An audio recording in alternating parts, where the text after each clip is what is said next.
Hello, this is Tony Heller from RealClimateScience.com. Galileo said, "By denying scientific principles, one may maintain any paradox." We see a lot of that these days. Earth could become hell. Scientists predict consequences of uncontrolled greenhouse effect. Highlighting the imminent threat, the lead scientist stated that Earth isn't far from reaching this apocalyptic state. Temperatures above 2,730 degrees. They predicted that global warming was going to boil the oceans away. This was similar to a prediction made by Stephen Hawking, but he only predicted 250 degrees instead of 2,700 degrees. Hawking also predicted that it would be raining sulfuric acid. Carl Sagan actually started this nonsense when he stated that the high concentration of carbon dioxide in Venus' atmosphere is what made it so hot. That claim isn't true, but discussion of what he got wrong will be the topic of a different video. The good news is that we don't have to rely on untested theories out of academia.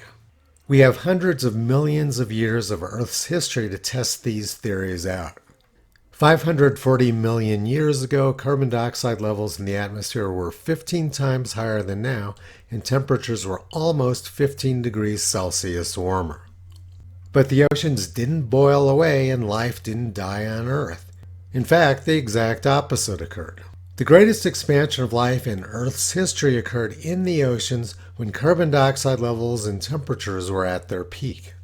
Antarctica is extremely cold now, but at one time it was covered with palm trees.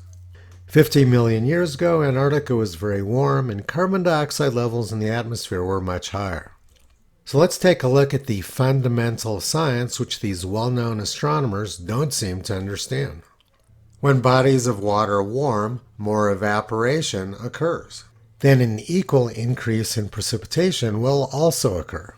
This is a fundamental principle of equilibrium. More evaporation would also mean more clouds, which would cause more solar radiation to reflect back into space and never reach the Earth's surface. Earth maintains its balance through mechanisms which these astronomers don't seem to understand.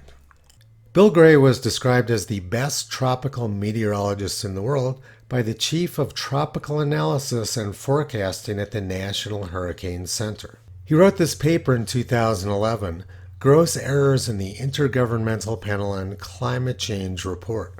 He explained how extra evaporation caused more rain, which produced more radiation back into space. When water evaporates off the surface and moves into the upper atmosphere in a storm cloud, eventually it reaches an altitude and temperature where it's cold enough to condense the water vapor.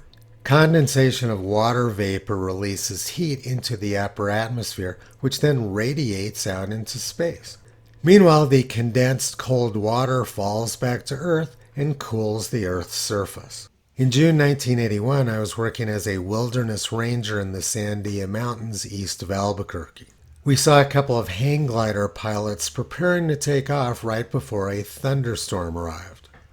We tried to talk them out of it, but they didn't listen. One of them got taken up to 40,000 feet in the atmosphere and was found 20 miles away in a giant hailstone. Thunderstorms are very efficient at cooling the surface, and as Dr. Gray pointed out, there's no such thing as a runaway greenhouse effect.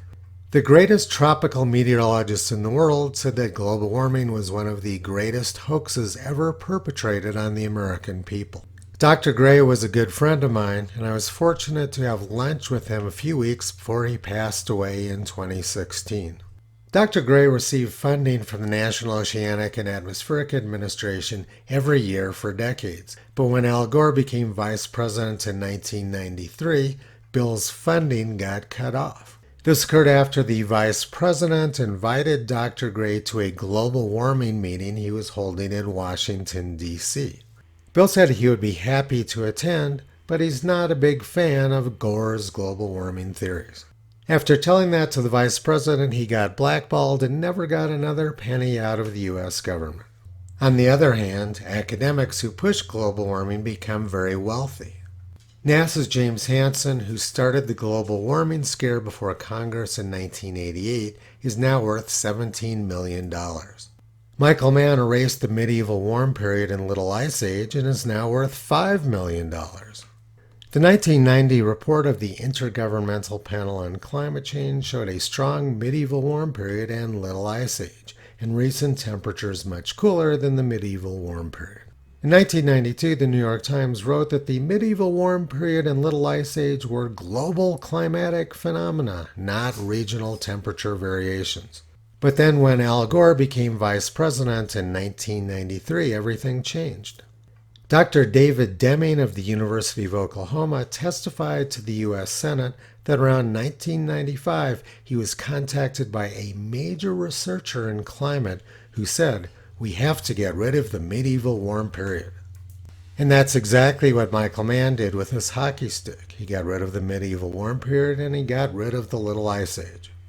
Around the same time when Michael Mann published his hockey stick, Keith Briffa made a very different reconstruction. Briffa's reconstruction started after the medieval warm period, but it showed a strong Little Ice Age and showed that the time around 1940 was the warmest of the last 600 years, followed by a lot of cooling into the 1970s. Briffa's reconstruction was an accurate representation of Earth's history, but it isn't what politicians wanted to see. Briffa's reconstruction is shown in this graph as red, with cooling after 1940. But politicians wanted to see Michael Mann's graph, which showed warming after 1940. Climate history was altered to suit the needs of politicians. I plan to make another video going into detail about the accuracy of these two graphs. Academia is out of balance because money is pushing them out of balance. And the same thing has occurred with the press. The conversation has banned conversation about climate from people who hold a different opinion. It's very Orwellian for the conversation to ban conversation, and not surprisingly, Bill Gates is funding this. And he's also giving lots of money to other news organizations pushing climate alarmism, like National Public Radio, The Guardian, BBC, and CNN.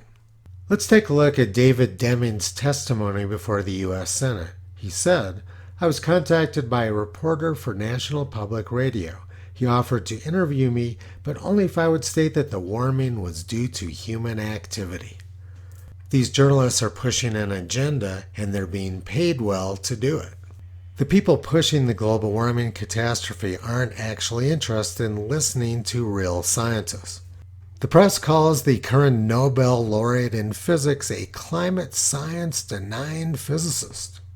The press has viciously attacked the people who took us and went to the moon in the 1960s and 1970s because they have disputed NASA's climate alarmism. Freeman Dyson was considered the most brilliant physicist and mathematician of our time, and when he died a few years ago, he was described as a prominent climate change denier. The American Council on Science and Health explained this. Climate activist site smears Freeman Dyson and other scientists. The website strategy is clear. Throw ad hominem attacks as early and often as possible. Why? Because it works. And the people most eager to spread the climate lies are self-proclaimed skeptical scientists and journalists. Academia and politics are seriously out of balance, and perhaps they always have been. Voltaire said, "It's dangerous to be right in matters on which the established authorities are wrong."